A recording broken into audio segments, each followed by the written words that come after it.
Hi friends, welcome back to our channel. 6ാം ക്ലാസ്സിലെ എല്ലാ കൂട്ടുകാർക്കും പുതിയൊരു വീഡിയോയിലേക്ക് സ്വാഗതം. ഇന്ന് നമ്മൾ നോക്കാൻ പോകുന്നത് 6ാം ക്ലാസ്സിലെ സോഷ്യൽ സയൻസിലെ രണ്ടാമത്തെ പാഠഭാഗമായിട്ടുള്ള ആദ്യകാല രാഷ്ട്രങ്ങൾ എന്ന പാഠഭാഗമാണ്. അപ്പോൾ ഒന്നാമത്തെ പാഠഭാഗത്തിൻ്റെ ആക്ടിവിറ്റീസും എക്സ്പ്ലനേഷനും നോട്ട്സും എല്ലാം നമ്മൾ അപ്ലോഡ് ചെയ്തിട്ടുണ്ട്. ബാക്കിയുള്ള സബ്ജക്റ്റുകളും അപ്ലോഡ് ചെയ്തിട്ടുണ്ട്. അപ്പോൾ ആവശ്യമായിട്ടുള്ള കൂട്ടുകാർ പോയിട്ട് കാണാം. അപ്പോൾ നമുക്ക് നേരെ ഈ ചാപ്റ്ററിലേക്ക് കിടക്കാം. എന്തൊക്കെയാണ് ഇതിൽ പഠിക്കാനുള്ളത്, ആക്ടിവിറ്റീസും നോട്ട്സും എല്ലാം നമുക്ക് ഈ ഒരു വീഡിയോയിലൂടെ നോക്കാം. ആദ്യകാല രാഷ്ട്രങ്ങൾ എന്നുള്ളതാണ്. ഇവിടെ വളരെ സന്തോഷത്തിലാണ് തിങ്കൾമേട് സർക്കാർ വിദ്യാലയത്തിലെ കുട്ടികൾ. സാംസ്കാരിക വിനിമയ പരിപാടിയുടെ മലയാള പരിഭാഷയിലുള്ള സംപ്രേഷണം കാണാൻ എല്ലാവരും കോൺഫറൻസ് ഹാളിൽ എത്തിയിട്ടുണ്ട്. ഹെഡ് മാസ്റ്റർ സംസാരിച്ചു തുടങ്ങി. പ്രിയപ്പെട്ട മക്കളെ, സാംസ്കാരിക വിനിമയ പരിപാടിയെ പറ്റി നിങ്ങൾ കേട്ടിട്ടുണ്ടോ? വിവിധ രാജ്യങ്ങളുടെയും പ്രദേശങ്ങളുടെയും ചരിത്രവും സംസ്കാരവും പരസ്പരം മനസ്സിലാക്കുന്നതിന് സഹായിക്കുന്നതാണ് സാംസ്കാരിക വിനിമയ പരിപാടികൾ. വിവിധ രാജ്യങ്ങളിലെ വിദ്യാർത്ഥി പ്രതിനിധികളെ പങ്കെടുപ്പിച്ചുകൊണ്ട് എല്ലാ വർഷവും ഇത്തരം സാംസ്കാരിക വിനിമയ പരിപാടികൾ സംഘടിപ്പിക്കാറുണ്ട്. ഈ വർഷം ഗ്രീസ്, ഇറാൻ, ഇറ്റലി എന്നീ രാജ്യങ്ങളിൽ നിന്നുള്ള പ്രതിനിധികളാണ് ഇന്ത്യ സംഘടിപ്പിച്ച ഈ പരിപാടിയിൽ പങ്കെടുത്തത്. ഓരോ രാജ്യത്തിൽ നിന്നുമുള്ള വിദ്യാർത്ഥി പ്രതിനിധികൾ നമ്മുടെ രാജ്യത്തിൻ്റെ ചരിത്രവും സംസ്കാരവും പങ്കുവച്ചത് നമുക്ക് പരിചയപ്പെടാം. അപ്പോൾ ഇവിടെ ഏതൊക്കെയാണ്? ഗ്രീസ്, ഇറാൻ, ഇറ്റലി ഇവരൊക്കെയാണ് പങ്കെടുത്തിട്ടുള്ളത് അല്ലേ. ഗ്രീസിൽ നിന്നുള്ള അദീന ഒളിമ്പിക്സ് ചിഹ്നം പ്രദർശിപ്പിച്ചുകൊണ്ടാണ് സ്വന്തം നാടിനെ വിശേഷിപ്പിച്ചത്. എന്താണ് പറഞ്ഞിട്ടുള്ളത് നമുക്ക് നോക്കാം. കൂട്ടുകാരെ, ഈ ചിഹ്നം നിങ്ങൾക്ക് പരിചിതമാണല്ലോ. ഇന്ന് ലോകം മുഴുവൻ ഉത്സാഹത്തോടെ പങ്കെടുക്കുന്ന ഒളിമ്പിക്സ് ആരംഭം കുറിച്ചത് പുരാതന ഗ്രീസിലാണ്. ഗ്രീക്ക് നഗരരാഷ്ട്രമായ ഏതൻസിൽ ഉടലെടുത്ത ജനാധിപത്യം ഞങ്ങൾ ലോകത്തിന് നൽകിയ ഏറ്റവും വലിയ സംഭാവനയാണ്. തെക്ക് കിഴക്കൻ യൂറോപ്പിലാണ് ഗ്രീസ് സ്ഥിതി ചെയ്യുന്നത്. സമുദ്രനിരപ്പിൽ നിന്ന് ഉയർന്ന് സ്ഥിതി ചെയ്യപ്പെടുന്ന ഒറ്റപ്പെട്ട താഴ്വരകൾ, കുന്നുകൾ, ചെറുപർവ്വതങ്ങൾ തുടങ്ങിയ ഭൂമിശാസ്ത്ര സവിശേഷതകളാൽ സമ്പന്നമാണ് എൻ്റെ രാജ്യം എന്നാണ് പറയുന്നത്. ഇനി അദീനയുടെ വിവരണം നമ്മൾ വായിച്ചു അല്ലേ. എന്തെല്ലാം വിവരങ്ങളാണ് ഇതിൽ നിന്ന് ലഭിക്കുന്നത്? ഒളിമ്പിക്സ് ആരംഭിച്ചത് പുരാതന ഗ്രീസിലാണ് എന്ന് പറയുന്നുണ്ട് അല്ലേ. അതുപോലെ തന്നെ എന്തൊക്കെയാ പറയുന്നത്? ചിത്രത്തിലുള്ളത് ഒളിമ്പിക്സിന്റെ ചിഹ്നമാണ് എന്ന് നമുക്ക് മനസ്സിലായി.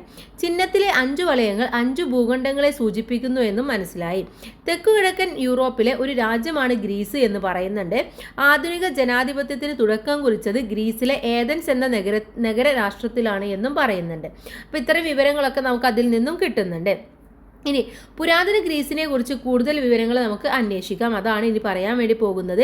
ഗ്രീക്ക് നഗര രാഷ്ട്രങ്ങളെ കുറിച്ചിട്ടാണ് പഠിക്കുന്നത്.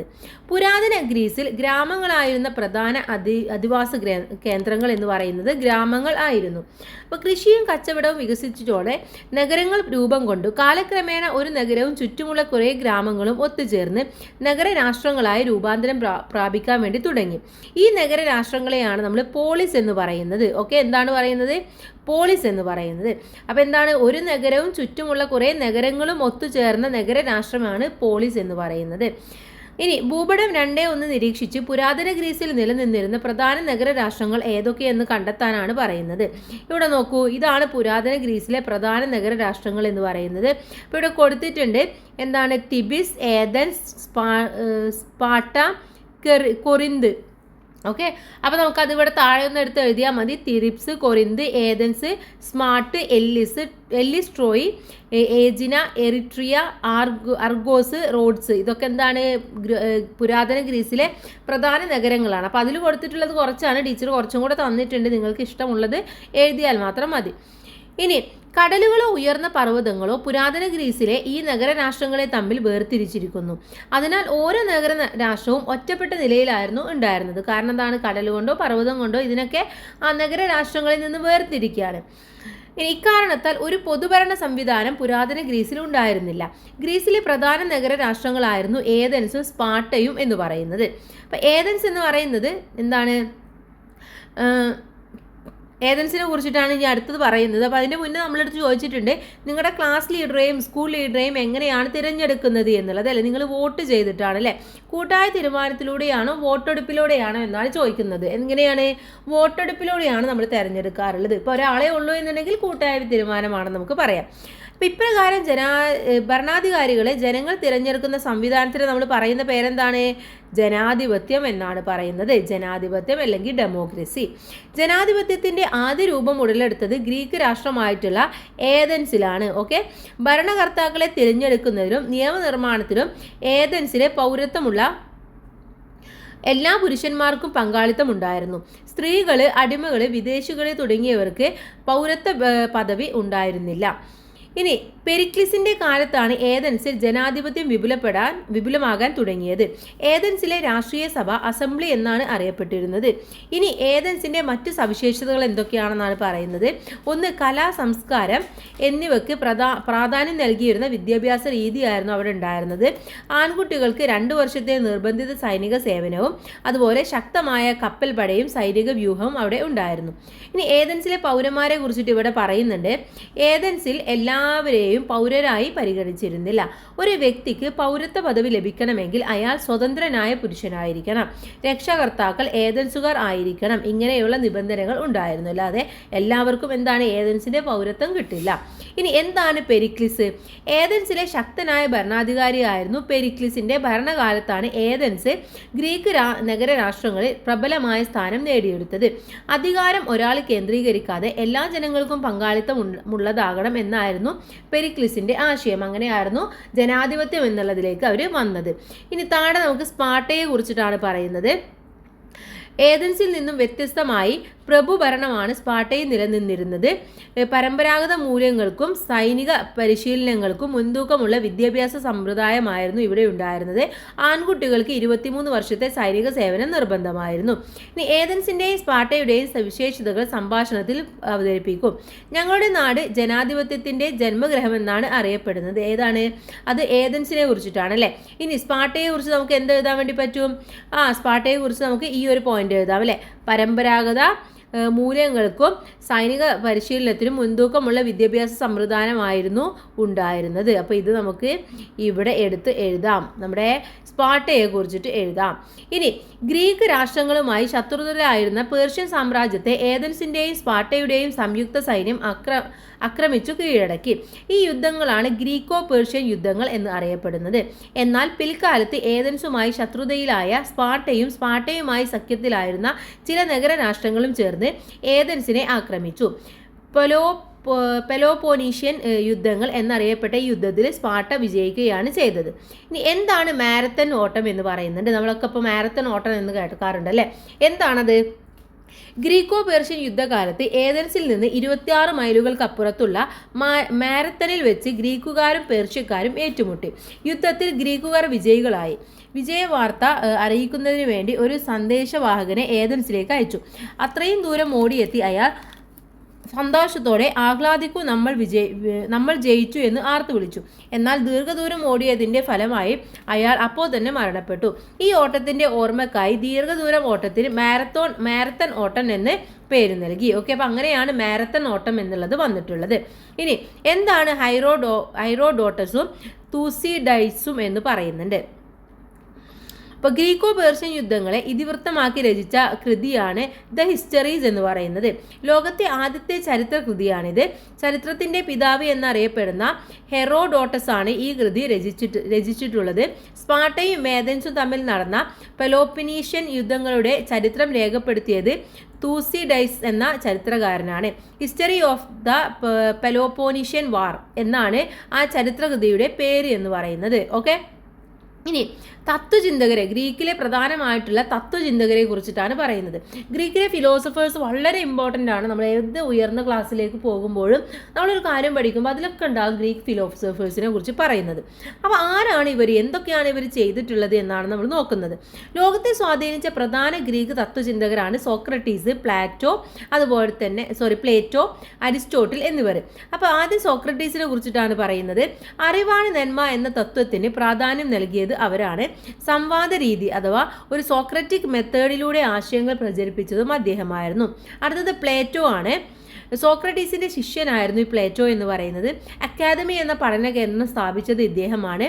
പ്രധാന കൃതി റിപ്പബ്ലിക് എന്നുള്ളതാണ്. അടുത്തത് അരിസ്റ്റോട്ടലിനെ കുറിച്ചിട്ടാണ് പറയുന്നത്. പ്ലേറ്റോയുടെ അക്കാദമിയിൽ വിദ്യാർത്ഥിയായിരുന്നു. ലൈസിയം എന്ന പഠന കേന്ദ്രം സ്ഥാപിച്ചു. പൊളിറ്റിക്സ് എന്ന ഗ്രന്ഥത്തിന്റെ രചയിതാവ് കൂടിയാണ് ഇദ്ദേഹം. അപ്പോൾ വളരെ ഇമ്പോർട്ടൻ്റ് ആയിട്ടുള്ള 3 ആളുകളാണ് ഇവർ.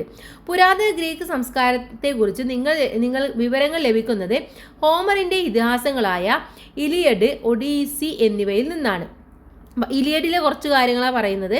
ഗ്രീക്കുകാർ ട്രോയ് നഗരത്തിന് നേരെ നടത്തിയ യുദ്ധത്തിൻ്റെ കഥയാണ് ഇലിയഡ് എന്ന് പറയുന്നത്. ട്രോയ് നഗരവുമായുള്ള വർഷങ്ങൾ നീണ്ട യുദ്ധത്തിന് ശേഷം ഗ്രീക്ക് സൈന്യത്തിന് വിജയിക്കാനായില്ല. അവർ ഒരു കൂറ്റൻ മരക്കുതിരയുണ്ടാക്കി ഏറ്റവും മികച്ച പോരാളികളെ കുതിരയിലേക്കുള്ളിലാക്കിയ ശേഷം ട്രോയ് നഗരത്തിൻ്റെ വഴിയിൽ ഉപേക്ഷിച്ച് പിൻവാങ്ങി. ഇവിടെ തോൽവി സംബന്ധിച്ച ഗ്രീക്കുകാർ നൽകിയ സമ്മാനമാണ് ആ മരക്കുതിരയെന്ന് ട്രോജന്മാർ കരുതി. വിജയലഹരി ട്രോജന്മാർ മരക്കുതിരയെ വലിച്ച് നഗരത്തിനുള്ളിലേക്ക് കൊണ്ടുവന്നു. രാത്രി എല്ലാവരും ഉറങ്ങിക്കഴിഞ്ഞപ്പോൾ കുതിരക്കുള്ളിൽ നിന്നും ഭടന്മാർ പുറത്തിറങ്ങി. കടലിൽ ഒളിച്ചു കിടക്കുകയായിരുന്ന ഗ്രീക്ക് കപ്പലുകൾ ട്രോയിലേക്ക് ഇരിച്ചു കയറി. പ്രഭാതത്തിൽ ട്രോയ് നഗരം നാമാവിശേഷമായി മാറുകയാണ് ചെയ്തത്. അപ്പോൾ അവരൊരു സൈക്കോളജിക്കൽ മൂവാണ് നടത്തിയത് അല്ലേ. ഇനി ചരിത്രം, തത്വചിന്ത, സാഹിത്യം എന്നീ മേഖലകളിൽ സംഭാവന നൽകിയ ഗ്രീക്കുകാരുടെ ചിത്രങ്ങളും വിവരങ്ങളും ഉൾപ്പെടുത്തി ഒരു ചുമർ പത്രിക തയ്യാറാക്കാൻ വേണ്ടി പറയുന്നുണ്ട്. അപ്പോൾ നമ്മൾ നേരത്തെ മേലെ പറഞ്ഞ 3 ആളുകളെ കുറിച്ചിട്ടും എഴുതാം. ബാക്കിയുള്ള ഗ്രീക്ക് സാഹിത്യം, തത്വചിന്തം, ചരിത്രം അതിലൊക്കെ ഫേമസ് ആയിട്ടുള്ള ആളുകളുടെ പിക്ചേഴ്സൊക്കെ നിങ്ങൾക്ക് ഗൂഗിളിൽ നോക്കിയാൽ വേണ്ടി കിട്ടും. അപ്പോൾ ജസ്റ്റ് ഒരു ചുമർ പത്രിക നിങ്ങൾ തയ്യാറാക്കാം. ഇനി അടുത്തത് പേർഷ്യൻ സാമ്രാജ്യത്തെ കുറിച്ചിട്ടാണ് പഠിക്കുന്നത്. കൂട്ടുകാരെ, ഞങ്ങളുടെ രാജ്യമായ ഇറാൻ പേർഷ്യൻ സാംസ്കാരിക പൈതൃകം ഉൾക്കൊള്ളുന്നു. അക്കാലത്ത് നിലനിന്നിരുന്ന സാമ്രാജ്യങ്ങളിൽ ഏറ്റവും പ്രധാനപ്പെട്ടതായിരുന്നു പേർഷ്യൻ സാമ്രാജ്യം എന്ന് പറയുന്നത്. വ്യത്യസ്ത ഭൂപ്രദേശങ്ങൾ ഈ സാമ്രാജ്യത്തിൻ്റെ ഭാഗമായിരുന്നതിനാൽ വൈവിധ്യമാർന്ന സംസ്കാരവും ഭാഷയും പാരമ്പര്യവും ഒത്തുചേർന്നതായിരുന്നു പേർഷ്യൻ സാമ്രാജ്യം എന്ന് പറയുന്നത്. പെർസെപോളിസ് എന്നായിരുന്നു ഈ സാമ്രാജ്യത്തിൻ്റെ തലസ്ഥാനം. ഓക്കെ, പെർസെപോളിസ്, അവിടെ ചിത്രം തന്നിട്ടുണ്ട്. അങ്ങനെയായിരുന്നു നമ്മുടെ ഈ എന്തുണ്ടായിരുന്നത്, പേർഷ്യൻ രാജ്യമായ ഇറാൻ ഉണ്ടായിരുന്നത്. ഇറാനെ പ്രതിനിധീകരിച്ച് സാംസ്കാരിക വിനിമയ പരിപാടിയിൽ പങ്കെടുത്ത ജഹാന്റെ വിവരണമാണ് ഇവിടെ. എന്തെല്ലാം ആശയങ്ങളാണ് ഈ വിവരണത്തിൽ നിന്ന് നമുക്ക് ലഭിക്കുന്നത്? എന്തൊക്കെയാണ് ഇവിടെ പറയുന്നത്? പേർഷ്യൻ സാംസ്കാരിക പൈതൃകം ഉൾക്കൊള്ളുന്ന രാജ്യമാണ് ഇറാന്. പണ്ടുകാലത്തെ പേർഷ്യൻ സാമ്രാജ്യത്തിൻ്റെ ഒരു ഭാഗമാണ് ഇന്നത്തെ ആധുനിക ഇറാന്. വൈവിധ്യമാർന്ന ഭാഷയും സംസ്കാരവും കൂടി ചേർന്നതാണ് പേർഷ്യൻ സാമ്രാജ്യം. ഇതൊക്കെയാണ് അവിടെ പറയുന്ന കാര്യങ്ങൾ. ഇനി പേർഷ്യൻ സാമ്രാജ്യത്തിലെ പ്രമുഖരായ ഭരണാധികാരികളായിരുന്നു സൈറസും ദാരിയസ് ഒന്നാമനും സെർക്സിസും. അപ്പോൾ പേർഷ്യൻ ഭരണ സംവിധാനം എന്ന് പറയുന്നത് ഒന്ന്, ഭരണ സൗകര്യത്തിനായി വിശാലമായ സാമ്രാജ്യത്തെ നിരവധി സത്രബി അഥവാ പ്രവിശ്യകളായി വിഭജിച്ചിരുന്നു. അതുപോലെ തന്നെ സത്രബ് എന്ന് അറിയപ്പെട്ടിരുന്ന ഗവർണർമാരുടെ കീഴിലായിരുന്നു സത്രബികൾ ഉണ്ടായിരുന്നത്. സത്രബന്മാർ രാജാവിൻ്റെ നിയമങ്ങളും നികുതി സമ്പ്രദായങ്ങളും സത്രബികളിൽ നടപ്പിലാക്കി. ഇങ്ങനെയായിരുന്നു അവിടെ ഉണ്ടായിരുന്നത്. അവിടുത്തെ ഭരണം എന്ന് പറയുന്നത് ഈ രീതിയിൽ ആയിരുന്നു. ഇനി എന്താണ് സരതുഷ്ട ദർശനം എന്നതാണ് അടുത്തതായിട്ട് നമ്മൾ പഠിക്കാൻ വേണ്ടി പോകുന്നത്. പേർഷ്യയിലാണ് സരതുഷ്ട ദർശനം രൂപം കൊണ്ടത്. എന്താണ് സരതുഷ്ട ദർശനം എന്ന് പറയുന്നത്?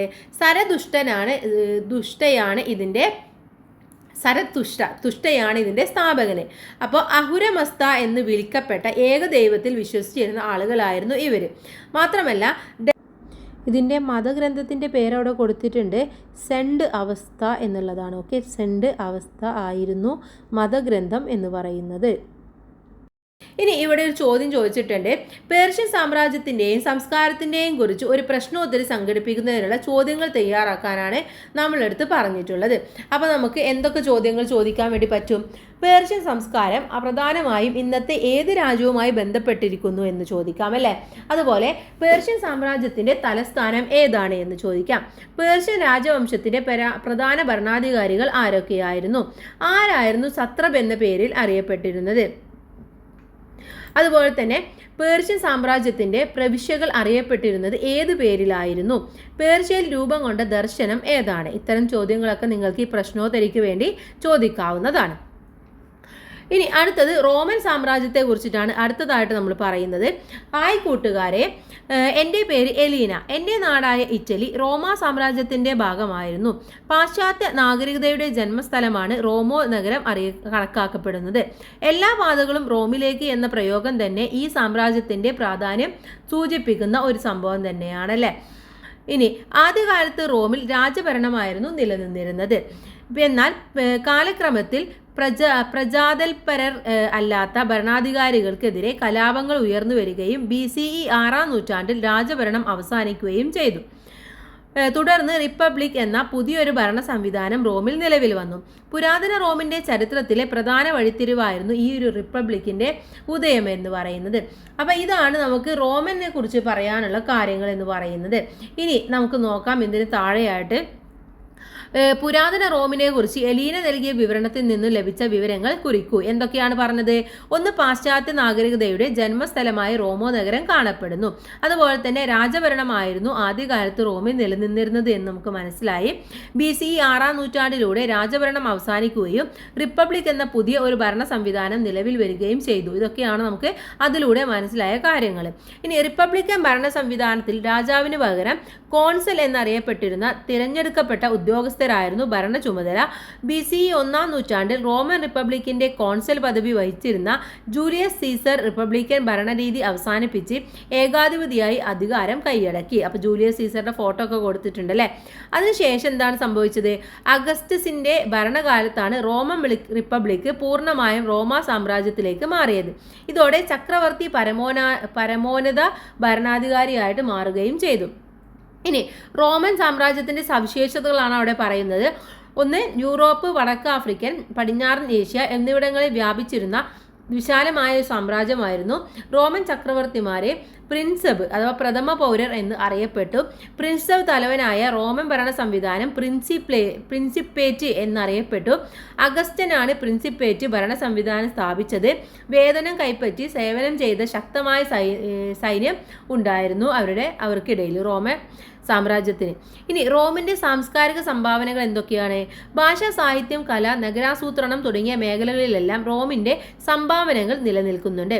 ജലവിതരണത്തിനായി നിർമ്മിക്കപ്പെട്ട കമാനാകൃതിയിലുള്ള കനാലുകളായ അക്വിഡക്റ്റുകളും വിശാലമായതും തുറന്ന വേദിയുമായ കോളാസിയവും റോമൻ സാമ്രാജ്യത്തിന്റെ സാംസ്കാരിക സംഭാവനകളാണ്. അതിൻ്റെ ഫോട്ടോ ആണ്. എന്താണ് അക്വിഡക്റ്റ് എന്നുള്ളത് നമ്മൾ ഈ പിക്ചറിലൊക്കെ കണ്ടിട്ടുണ്ട് അല്ലേ. അതുപോലെ തന്നെ കൊളോസിയത്തിൻ്റെയും ഒരു ചിത്രമാണ് അവിടെ കൊടുത്തിട്ടുള്ളത്. ഇനി ഇവിടെ ഒരു ചോദ്യമുണ്ട്. റോമിൽ നിലനിന്ന വ്യത്യസ്ത ഭരണ സംവിധാനങ്ങളെക്കുറിച്ച് ഒരു കുറിപ്പ് തയ്യാറാക്കാനാണ് പറയുന്നത്. അപ്പോൾ എന്തൊക്കെ കാര്യങ്ങൾ എഴുതാൻ വേണ്ടി പറ്റും നമുക്ക്? റോമ സാമ്രാജ്യം എന്നത് ഒരു വലിയ പ്രദേശങ്ങളെ ഭരിക്കുന്ന ഒരു ഭരണ സംവിധാനമായിരുന്നു. റോം ഒരു നഗര സംസ്ഥാനമായി ആരംഭിച്ച് പിന്നീട് ഇറ്റലിയിലെ പ്രദേശങ്ങളെയും ചുറ്റുമുള്ള രാജ്യങ്ങളെയും നിയന്ത്രിക്കുന്ന ഒരു സാമ്രാജ്യമായി വളർന്നു. നൂറ്റാണ്ടുകളായി മെഡിറ്ററേനിയൻ പ്രദേശത്ത് റോമ സാമ്രാജ്യത്തിന്റെ വലിയ സ്വാധീനം ഉണ്ടായിരുന്നു. ഇനി റോമ സാമ്രാജ്യത്തിന് രണ്ട് പ്രധാന കാലഘട്ടങ്ങളുണ്ട്. ഒന്ന് റിപ്പബ്ലിക്, മറ്റൊന്ന് രാജവാഴ്ച. ഈ രണ്ട് കാലഘട്ടങ്ങളായിരുന്നു പ്രധാനമായിട്ടും ഉണ്ടായിരുന്നത് എന്നും മനസ്സിലാക്കി വെക്കുക. ഏകദേശം 500 വർഷക്കാലം റോമ സാമ്രാജ്യം നിലനിന്നു. പിന്നീട് സാമ്രാജ്യം ദുർബലമാവുകയും പല കാരണങ്ങൾ കൊണ്ട് അത് തകരുകയുമാണ് ചെയ്തത്. ഇനി അടുത്തതായിട്ട് രാഷ്ട്ര രൂപീകരണം ഇന്ത്യയിൽ എങ്ങനെയാണെന്നാണ് അടുത്തതായിട്ട് നമ്മൾ നോക്കാൻ വേണ്ടി പോകുന്നത്. അപ്പോൾ സാംസ്കാരിക വിനിമയ പരിപാടിയിൽ ഇന്ത്യയെ പ്രതിനിധീകരിച്ച് പങ്കെടുത്തത് വിവാൻ ആയിരുന്നു. വിവാന്റെ വിവരണമാണ് താഴെ കൊടുത്തിട്ടുള്ളത്. ഞാൻ വിവാൻ ഇന്ത്യയെ പ്രതിനിധീകരിച്ചാണ് ഈ പരിപാടിയിൽ പങ്കെടുക്കുന്നത്. സിന്ധു നദിയുടെയും പോഷക നദികളുടെയും തീരങ്ങളിൽ നിലനിന്നിരുന്ന ഹരപ്പൻ സംസ്കാരത്തെക്കുറിച്ച് നിങ്ങൾ കേട്ടിട്ടുണ്ടല്ലോ. ഹരപ്പൻ സംസ്കാരത്തിന്റെ തകർച്ചയ്ക്ക് ശേഷം ഏകദേശം 1500 BCEയോടെ ആര്യന്മാർ ഇന്ത്യൻ ഭൂഖണ്ഡത്തിന്റെ വടക്ക് പടിഞ്ഞാറുള്ള സപ്ത സിന്ധു പ്രദേശങ്ങളിൽ അധിവാസം ഉറപ്പിച്ചു. അക്കാലത്ത് രചിക്കപ്പെട്ട വേദങ്ങളിൽ നിന്നാണ് ഇവരെക്കുറിച്ച് നമുക്ക് വിവരങ്ങൾ ലഭിക്കുന്നത്. വേദങ്ങൾ രചിക്കപ്പെട്ട ഈ കാലഘട്ടം വേദകാലം എന്നറിയപ്പെടുന്നു. പിൽക്കാലത്ത് ആര്യന്മാർ സപ്ത സിന്ധു പ്രദേശത്ത് നിന്ന് ഗംഗയുടെയും പോഷക നദികളുടെയും തീരങ്ങളിൽ എത്തിച്ചേർന്നു. ഇരുമ്പിന്റെ കണ്ടുപിടുത്തവും ഉപയോഗവും കൃഷിയുടെ വ്യാപനത്തിനും ഉൽപാദന വർധനവിനും കാരണമായി. മിച്ചോൽപാദനം കച്ചവട കേന്ദ്രങ്ങളുടെ വികാസത്തിന് വഴിതെളിച്ചു. ഈ കച്ചവട കേന്ദ്രങ്ങളാണ് പിന്നീട് നഗരങ്ങളായി മാറിയത്. ഈ നഗരങ്ങൾ കേന്ദ്രീകരിച്ച് ജനപദങ്ങൾ രൂപീകരിക്കപ്പെട്ടു. അപ്പം ഇങ്ങനെയാണ് നമ്മുടെ ഇന്ത്യയിൽ ഈ ഒരു രാഷ്ട്ര രൂപീകരണം നടന്നിട്ടുള്ളത്. ഓക്കെ, ഈ രീതിയിലായിരുന്നു ഇന്ത്യയിൽ. നമ്മൾ കഴിഞ്ഞ ക്ലാസ്സിൽ പഠിച്ചു അല്ലേ, ഹരപ്പൻ സംസ്കാരത്തെ കുറിച്ചിട്ടൊക്കെ നമ്മൾ പഠിച്ചിട്ടുണ്ടായിരുന്നു. അപ്പോൾ ഈ ഒരു രീതിയിലായിരുന്നു അവിടെ കാര്യങ്ങൾ നടന്നത് എന്ന് നമുക്ക് വളരെ ഈസി ആയിട്ട് മനസ്സിലായി. വിവാൻ നൽകിയ വിവരണത്തിൽ നിന്നും ഇന്ത്യയിലെ ജനപദങ്ങളുടെ വളർച്ചയെ സൂചിപ്പിക്കുന്ന ചരിത്ര വഴികൾ കണ്ടെത്തി ചുവടെയുള്ള വർക്ക്ഷീറ്റ് പൂർത്തിയാക്കുക. അപ്പോൾ എങ്ങനെയൊക്കെയായിരുന്നു ഉണ്ടായിരുന്നത്? ഒന്ന് എന്ന് പറയുന്നത് ജനപദങ്ങളിലേക്ക് എത്തുന്നത് ഇരുമ്പിന്റെ കണ്ടുപിടുത്തവും ഉപയോഗവുമായിരുന്നു. പിന്നീട് കൃഷിയുടെ വ്യാപനത്തിലേക്ക് അത് വഴിതെളിച്ചു. പിന്നീട് അത് ഉൽപാദന വർധവിന് കാരണമായി. ഉൽപാദന വർധനം ഉണ്ടായപ്പോൾ പിന്നെന്തായി? മിച്ചോൽപാദനം സംഭവിച്ചു. മിച്ചോൽപാദനം ഉണ്ടായപ്പോൾ പിന്നെ അവിടെ അത് കച്ചവടം ചെയ്യേണ്ടതായിട്ട് വന്നു. അപ്പോൾ കച്ചവട കേന്ദ്രങ്ങൾ ഉണ്ടാക്കി. അതിനുശേഷം കച്ചവട കേന്ദ്രങ്ങളും കൂടെ വന്നപ്പോൾ നഗരങ്ങളുടെ രൂപീകരണം സാധിച്ചു. അങ്ങനെയാണ് അവസാനം ജനപദങ്ങളിലേക്ക് ഇത് എത്തിച്ചേർന്നിട്ടുള്ളത്. അപ്പോൾ കൂട്ടുകാർ ഇത് നന്നായിട്ട് മനസ്സിലാക്കിയ ഈ റൂട്ട് മനസ്സിലായാൽ മാത്രമേ നിങ്ങൾക്ക് ചരിത്രം എന്താണെന്ന് മനസ്സിലാക്കാൻ വേണ്ടി പറ്റുകയുള്ളൂ. ഇനി ജനപദങ്ങളിൽ നിന്ന് മഹാജനപദങ്ങളിലേക്ക് എങ്ങനെയാണ് പോയത് എന്നാണ് പറയുന്നത്. അതിന് മുന്നേ ആയിട്ട് എന്താണ് ജനപദങ്ങൾ എന്ന് നമുക്ക് നോക്കാം. ജനപദം എന്നാൽ ജനം അധിവസിച്ച സ്ഥലം എന്നാണ് അർത്ഥം. വിഭവങ്ങൾ ലഭ്യമായ ഇടങ്ങളിൽ കൃഷിയിടങ്ങളും താമസ മേഖലകളും രൂപപ്പെടുത്തിയ ജനങ്ങൾ അവിടെ സ്ഥിരമായി താമസിച്ചു. ഇങ്ങനെയാണ് ജനപദങ്ങൾ രൂപപ്പെട്ടത്. 16 മഹാജനപദങ്ങളാണ് നമുക്കുള്ളത്. കമ്പോജം, ഗാന്ധാരം, മഗധ, അംഗം, വജ്ജി, മല്ല, കാശി, വത്സ, കോസലം, ചേതി, പാഞ്ചാലം, അശ്മകം, അവന്തി, ശൂരസേന, കുരു, മത്സ്യ എന്നിവയായിരുന്നു 16 മഹാജനപദങ്ങൾ എന്ന് പറയുന്നത്. ഓക്കെ, അപ്പോൾ അത് വളരെ ഇമ്പോർട്ടൻ്റ് ആണ്. 16 മഹാജനപദങ്ങൾ ഉണ്ടെന്നെങ്കിലും മനസ്സിലാക്കുക. എല്ലാം പഠിച്ചില്ലെങ്കിലും കുറച്ച് പേരുകളും കൂടെ നിങ്ങൾ പഠിച്ചു വെക്കുന്നത് നന്നായിരിക്കും. ഇനി പുരാതന ഇന്ത്യയിൽ രൂപം കൊണ്ട നഗരങ്ങൾ കേന്ദ്രീകരിച്ചാണ് ജനപദങ്ങൾ രൂപപ്പെട്ടതെന്ന് നമ്മൾ മനസ്സിലാക്കി. ഫലഭൂയിഷ്ഠമായ നദീതടങ്ങളും സമൃദ്ധമായ വനമേഖലകളും ചില ജനപദങ്ങളെ കൂടുതൽ ശക്തമാക്കുകയാണ് ചെയ്തത്. സമീപ പ്രദേശത്തുള്ള ജനപദങ്ങളെ കീഴടക്കിയ പ്രബലമായ ജനപദങ്ങൾ മഹാജനപദങ്ങളായി പരിണമിച്ചു. മഹാജനപദങ്ങളുടെ കാലം ഇന്ത്യയിലെ 2ാം നഗരവൽക്കരണം എന്നാണ് അറിയപ്പെടുന്നത്. ഇനി മഗധ പ്രബല ശക്തിയായിട്ട് മാറുന്നത് എങ്ങനെയാണ്? BCE 6ാം നൂറ്റാണ്ടിൽ ഇന്ത്യയിൽ നിലനിന്നിരുന്ന 16 മഹാജനപദങ്ങളിൽ പ്രബല ശക്തിയായി മാറിയത് ആരായിരുന്നു? നമ്മുടെ മഗധയായിരുന്നു. ഓക്കെ, മഗധയാണ് അത്രയും ശക്തിയായിട്ട് മാറിയിട്ടുള്ള ഒന്ന് എന്ന് പറയുന്നത്. ഇനി ഇവിടെ നോക്കൂ, മഗധ എന്ന് പറയുന്നത് ഇതാണ്. മഹാജനപദങ്ങളിൽ പ്രബല ശക്തിയായിരുന്ന മഗധ ഇത്രയും വ്യാപിച്ചു കിടക്കുന്നതായിരുന്നു. പ്രബലമായ ഒരു മഹാജനപദമാകുന്നതിന് മഗധയെ സഹായിച്ച ഘടകങ്ങൾ എന്തെല്ലാമാണ്? എന്തൊക്കെ കാര്യങ്ങളാണ്? ഒന്ന്, ശക്തമായ ഭരണാധികാരികളും ശക്തമായ സൈന്യവും അവർക്ക് ഉണ്ടായിരുന്നു. ഗംഗയുടെയും പോഷക നദികളുടെയും സാമീപ്യം കൊണ്ടുണ്ടായ ഫലഭൂയിഷ്ഠതയാണ് മറ്റൊരു കാരണം എന്ന് പറയുന്നത്. അതുകൊണ്ട് അവർക്ക് കൃഷിയിൽ നല്ല ഉയർച്ച സംഭവിച്ചു. ഇരുമ്പായിരിന്റെ സാന്നിധ്യം ഇരുമ്പായുധങ്ങളുടെയും ഉപകരണങ്ങളുടെയും നിർമ്മാണവും ഉപയോഗവും കൂടുതലാക്കി. അങ്ങനെ കൂടുതലാവുമ്പോഴും അവർക്ക് കൃഷിയും മറ്റുമൊക്കെ അനായാസം ചെയ്യാൻ വേണ്ടി പറ്റും അല്ലേ. അതുപോലെ കാർഷിക മേഖലയിലും വാണിജ്യ രംഗത്തും വളരെയധികം പുരോഗതിയും അവർക്ക് സംഭവിച്ചു. തുടക്കത്തിൽ ഗൃഹയും പിന്നീട് പാടലീപുത്രവും ആയിരുന്നു മഗധയുടെ തലസ്ഥാനങ്ങൾ എന്ന് പറയുന്നത്. ആദ്യം രാജഗൃഹ, അതിനുശേഷം പാടലീപുത്ര. ഇനി എന്താണ് മൗര്യരാജ്യം എന്നാണ് പറയുന്നത്. ഇതിന് മുന്നേ ആയിട്ട് മഗധയിലെ പ്രധാന ഭരണാധികാരികളെ കുറിച്ച് ഇവിടെ പറയുന്നത് ബിംബിസാരൻ, അജാതശത്രു, മഹാപത്മനാഭൻ, ധനനന്ദൻ. ഓക്കെ, ഇനി മൗര്യരാജ്യം എന്ന് പറയുന്നത് BCE 321 മഗധയിലെ ഭരണാധികാരിയായിരുന്ന ധനനന്ദനെ പരാജയപ്പെടുത്തി ചന്ദ്രഗുപ്ത മൗര്യൻ മഗധയുടെ അധികാരം പിടിച്ചെടുത്തു. മഗധയോടൊപ്പം സമീപ പ്രദേശങ്ങളും കൂട്ടിച്ചേർത്ത് മൗര്യരാജ്യം അവർ സ്ഥാപിക്കുകയാണ് ചെയ്തത്.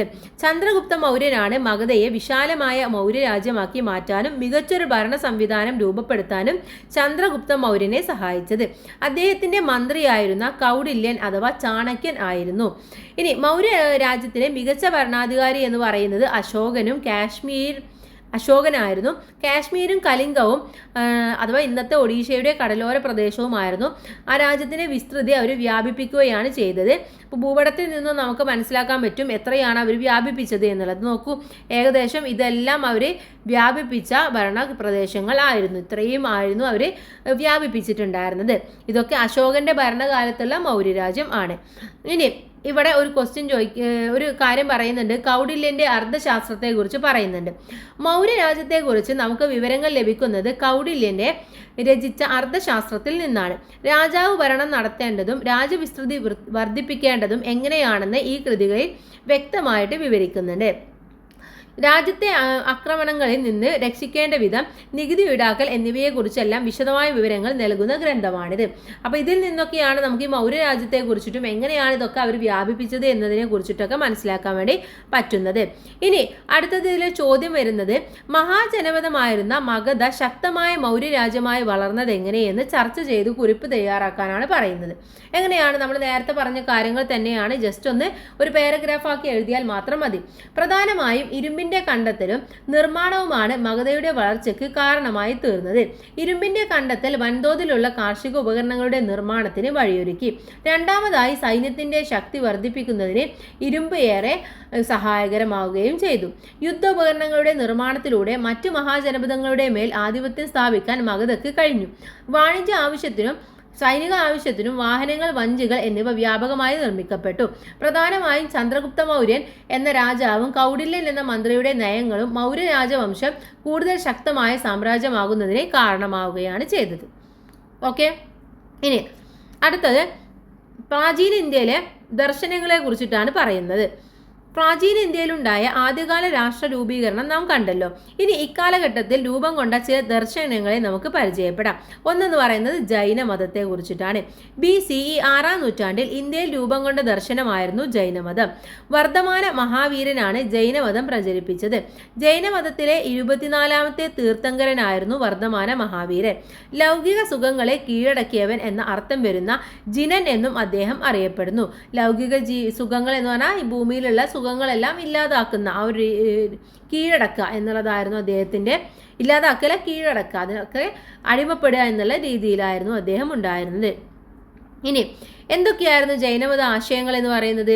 എല്ലാ വസ്തുക്കൾക്കും ജീവനുണ്ട് എന്നത്, ജീവനുള്ള ഒന്നിനെയും ഉപദ്രവിക്കരുത്, കളവ് പറയരുത്, മോഷ്ടിക്കരുത്, ശരിയായ വിശ്വാസം, ശരിയായ അറിവ്, ശരിയായ പ്രവൃത്തി എന്ന് പറയുന്ന ഈ 3 കാര്യങ്ങൾ, ത്രിരത്നങ്ങൾ എന്നാണ് അറിയപ്പെട്ടത്.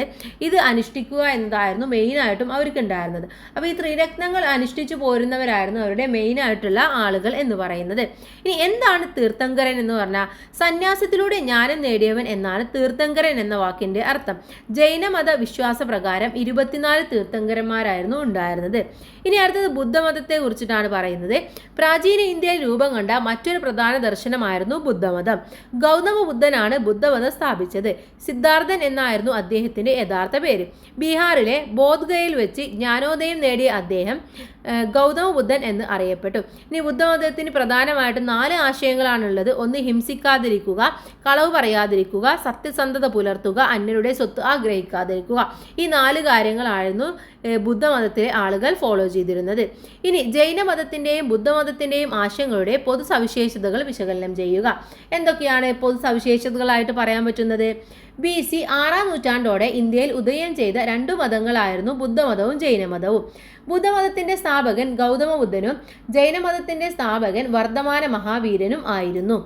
വേദകാലഘട്ടത്തിന്റെ ആചാരങ്ങളെയും വിശ്വാസങ്ങളെയും വെല്ലുവിളിച്ചുകൊണ്ടാണ് ഈ 2 മതങ്ങളും നിലനിന്നു പോകുന്നത്. സാധാരണക്കാരുടെ ഭാഷയിലാണ് ഈ 2 മതങ്ങളും വിശ്വാസങ്ങൾ പ്രചരിപ്പിച്ചത്. അതുകൊണ്ട് തന്നെ സാധാരണക്കാരായ ജനങ്ങളിലേക്ക് ഇറങ്ങിച്ചെല്ലാൻ ഈ മതസ്ഥർക്കും സാധിക്കുകയും ചെയ്തിട്ടുണ്ട്. അതുപോലെ തന്നെ ഹിംസ ഒഴിവാക്കാനും സത്യസന്ധത പുലർത്താനും ഇരുമതങ്ങളും ജനങ്ങളെ പഠിപ്പിച്ചു. മൃഗങ്ങൾ ഉൾപ്പെടെയുള്ള ഒന്നിനെയും ഉപദ്രവിക്കാനോ കൊല്ലാനോ പാടില്ല എന്ന ഉന്നതമായ ചിന്തയായിരുന്നു ഈ 2 മതങ്ങളുടെയും പ്രത്യേകത. ശരിയായ അറിവ് പുലർത്തുന്നതിനും അറിവ് നേടുന്നതിനും ഇവർ പ്രാധാന്യം നൽകുകയും ചെയ്തു. ഇതൊക്കെയായിരുന്നു ഇവരുടെ 2 പേരുടെയും പൊതുവായിട്ടുള്ള സവിശേഷതകൾ എന്ന് പറയുന്നത്. ഇനി അടുത്തത് ചാർവാക ദർശനത്തെ കുറിച്ച് പറയുന്നുണ്ട്. ഇന്ത്യയിൽ നിലനിന്നിരുന്ന മറ്റൊരു ദർശനമായിരുന്നു ചാർവാക ദർശനം എന്ന് പറയുന്നത്. ഈ ദർശനം ലോകായത എന്നും അറിയപ്പെട്ടിരുന്നു. വിശ്വസിക്കുക എന്നതിനേക്കാൾ അന്വേഷിക്കുക എന്ന തത്വത്തിനായിരുന്നു ചാർവാക ദർശനം പ്രാധാന്യം നൽകിയിരുന്നത്. BCE 6-ാം നൂറ്റാണ്ട് മുതൽ ലോകത്താകമാനം മനുഷ്യജീവിതത്തിന്റെ എല്ലാ മേഖലകളിലും നൂതനമായ കാഴ്ചപ്പാടുകൾ രൂപം കൊള്ളാൻ തുടങ്ങിയിരുന്നു. ഈ കാലഘട്ടത്തിൽ ലോകത്തിന്റെ വിവിധ ഭാഗങ്ങളിലുണ്ടായ രാഷ്ട്രീയ ദാർശനിക വികാസങ്ങളെക്കുറിച്ചാണ് നമ്മൾ ഈ പാഠത്തിൽ ചർച്ച ചെയ്തത്. രാഷ്ട്ര രൂപീകരണം, ഭരണ സംവിധാനങ്ങൾ, സാംസ്കാരിക മുന്നേറ്റങ്ങൾ തുടങ്ങിയ മേഖലകളിലുണ്ടായ മാറ്റങ്ങൾ നാം പരിചയപ്പെട്ടു. രാഷ്ട്രത്തിന്റെയും ഭരണ സംവിധാനത്തിന്റെയും സവിശേഷതകളും പ്രത്യേകതകളും എന്തൊക്കെയാണെന്നും തുടർന്നുള്ള പാഠങ്ങളിൽ പരിചയപ്പെടാം. അപ്പോൾ നമ്മൾ കുറച്ച് രാജ്യങ്ങളും അവയുടെ രാഷ്ട്ര രൂപീകരണം എങ്ങനെയായിരുന്നു, ഇന്ത്യയുടെ എങ്ങനെയായിരുന്നു, അതുപോലെ തന്നെ ഇന്ത്യയിൽ വന്ന പ്രധാനപ്പെട്ട ദർശനങ്ങൾ എന്തൊക്കെയായിരുന്നു, ഇതൊക്കെയാണ് നമ്മൾ ഈ ഒരു പാഠഭാഗത്തിൽ പഠിച്ചത്. അപ്പോൾ പാഠഭാഗം കഴിഞ്ഞു. നല്ലൊരു പാഠഭാഗമാണ്. ഒരുപാട് അറിവുകൾ നമുക്ക് മനസ്സിലാക്കാനുണ്ട്. അതുപോലെ മാച്ച് ദ ഫോളോയിങ് ഒക്കെ വരാൻ ചാൻസ് ഉള്ള ഒരു പാഠഭാഗം കൂടെയാണ്. അപ്പോൾ കൂട്ടുകാർ ചെറിയ ചെറിയ കാര്യങ്ങളൊക്കെ നന്നായിട്ട് നോട്ട് ചെയ്ത് വെക്കുക. ഓക്കെ, ഇപ്പോൾ ഈ ജൈനമതം, ബുദ്ധമതം, അതിൻ്റെ സ്ഥാപകൻ ആരാണ്, അങ്ങനെയുള്ള കാര്യങ്ങളൊക്കെ മനസ്സിലാക്കി വെക്കുന്നത് എക്സാമിന് നന്നായിരിക്കും. ഇനി ഇതിലെ തുടർ പ്രവർത്തനങ്ങൾ തന്നിട്ടുണ്ട്. അത് കൂട്ടുകാർ ജസ്റ്റ് വായിച്ചു നോക്കുക. അടുത്ത പാഠഭാഗം നമുക്ക് അടുത്ത വീഡിയോയിൽ ഡിസ്കസ് ചെയ്യാം. അപ്പോൾ എല്ലാ കൂട്ടുകാർക്കും താങ്ക്സ് ഫോർ വാച്ചിങ്.